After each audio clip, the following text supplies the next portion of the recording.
Bonsoir à tous et bienvenue dans ce nouveau 7-8 journal. Nous sommes le mercredi 30 novembre, voici les titres de l'actualité locale. Transport, économie, déplacement, urbanisme, à quoi va ressembler l'agglomération de Saint-Quentin en Yvelines dans quelques années? Les élus de l'agglomération travaillent sur le projet de territoire et présentaient hier soir les premières grandes lignes de ce projet. Lui aussi est en cours de construction, le nouveau centre commercial Open Sky à Plaisir. Les travaux ont débuté pour accueillir les nouveaux magasins en 2019. À Guyancourt, une conférence débat autour des migrants a été organisée hier soir. Plusieurs intervenants ont échangé leur point de vue pour tenter de briser notamment les idées reçues sur l'accueil des migrants en France et dans les Yvelines.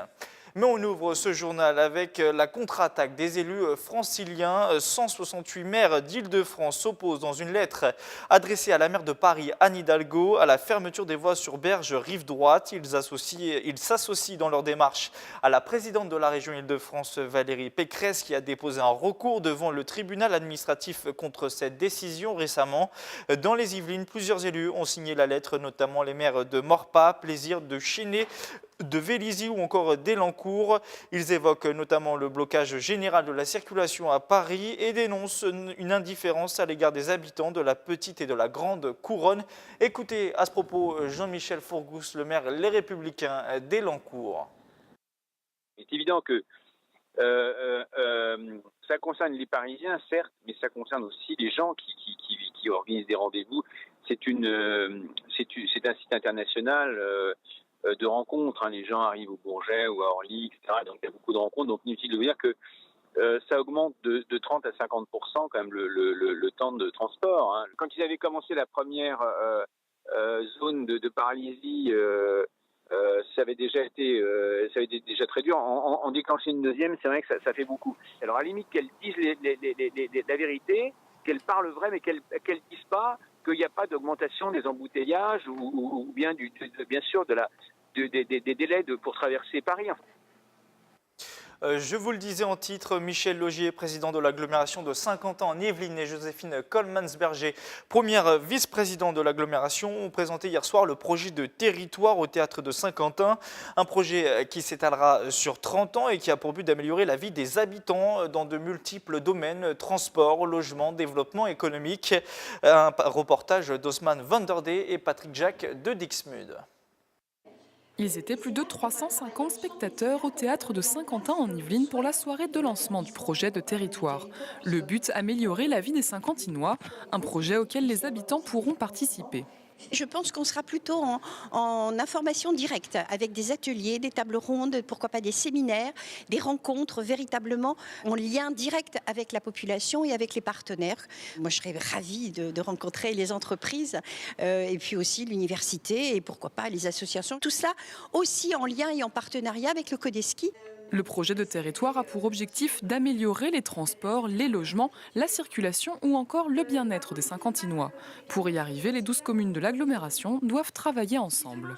Nous étions 7 avant, pas forcément aussi avec les mêmes appartenances politiques. En tout cas, je crois que ce qui est bien ensuite, c'est que justement, vous savez, c'est la somme de ces différences qui font qu'ensuite on peut bâtir quelque chose de tout à fait cohérent. L'événement s'est déroulé en présence de Pierre Bédier, le président du conseil départemental des Yvelines. Il salue l'initiative. Nous sommes très favorables à ce projet de territoire parce que Saint-Quentin, c'est une formidable réussite. Sur les 50 dernières années, c'est incontestable. C'est sans doute, les experts le disent, les observateurs, la ville nouvelle la plus réussie de toutes les villes nouvelles. Mais elle correspond à un modèle d'autrefois. Le modèle d'autrefois qui était le modèle de l'exode rural où il fallait organiser la ville. Désormais, la ville, elle est à peu près organisée, mais surtout la ville, elle est en compétition, elle est devenue métropole et elle est en compétition avec les autres métropoles du monde. Avec le projet de territoire, Saint-Quentin en Yvelines prépare son avenir. Durant l'année, plusieurs réunions seront organisées dans les communes saint-quentinoises. Si vous souhaitez donner votre avis sur le sujet, rendez-vous sur le site de l'agglomération de Saint-Quentin en Yvelines. Direction Plaisir à présent, où les travaux sur la galerie des Sablons ont débuté. La structure va être totalement détruite pour devenir Open Sky, un centre commercial de 38 000 mètres carrés. Les responsables planchent également sur les futurs magasins présents dans l'établissement. Les précisions avec Mickaël Elmidoro. La galerie des Sablons située à Plaisir est en plein chantier. La structure est en train de subir un profond lifting pour devenir le centre baptisé Open Sky. Une structure de 38 000 mètres carrés avec une quarantaine de magasins, des restaurants et un multiplex d'une dizaine de salles. Pour opérer cette mue spectaculaire, tout sera démoli pour être reconstruit. Ça fait longtemps que cet ensemble commercial qui est, comme on dit, dans son jus, hein, c'est-à-dire qui date des années 80, était, je dirais, obsolète. Donc le projet de centre tel que Gianni Ranaulo, l'architecte, l'a dessiné, va d'un seul coup amener de la modernité, de l'architecture dans cette partie de la zone qui en avait besoin. En parallèle des travaux, les responsables s'activent pour attirer des enseignes. Les dirigeants ont annoncé la semaine dernière la venue de la marque irlandaise Primark. La structure permettra d'attirer une clientèle jeune.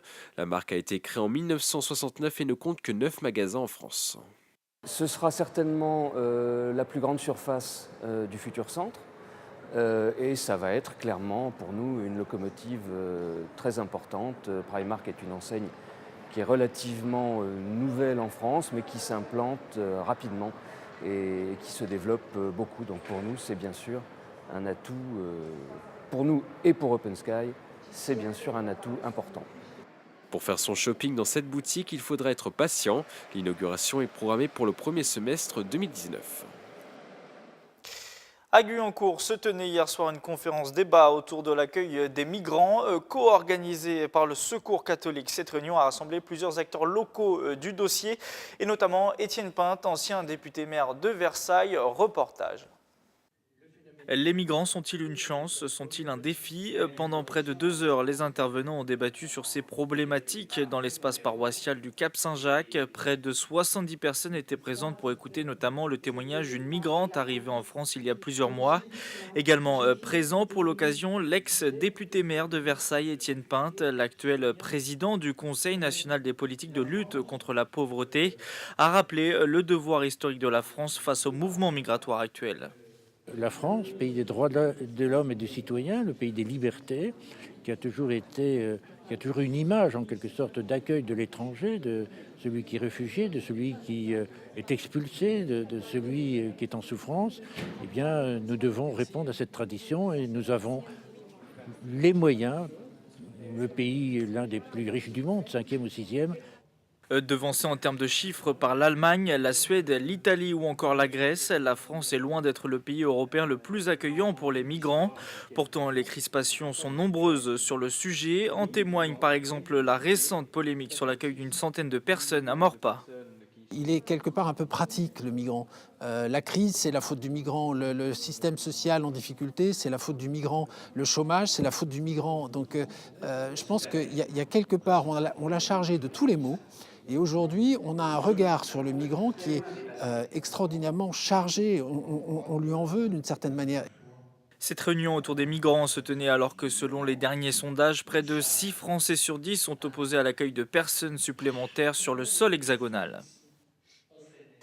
Vous l'avez sûrement aperçu si vous avez l'habitude d'emprunter l'autoroute A12. Le Vélodrome national de Saint-Quentin en Yvelines est désormais habillé d'une structure de 400 mètres carrés sur l'une de ses façades pour accrocher des bâches géantes en toile. Ces bâches permettront de communiquer sur les événements organisés par le Vélodrome. Écoutez à ce propos le directeur général de Vélopolis, Hugues Jarraud, au micro de Michael Midoro.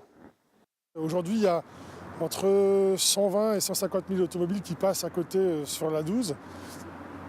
Donc l'idée, c'est que les gens qui viennent et qui passent à côté de ce bâtiment puissent voir que c'est le Vélodrome national. On mettra aussi de temps en temps la communication sur l'événementiel, donc ça permet aussi d'augmenter la visibilité pour les promoteurs d'événements. En fait, c'est intéressant.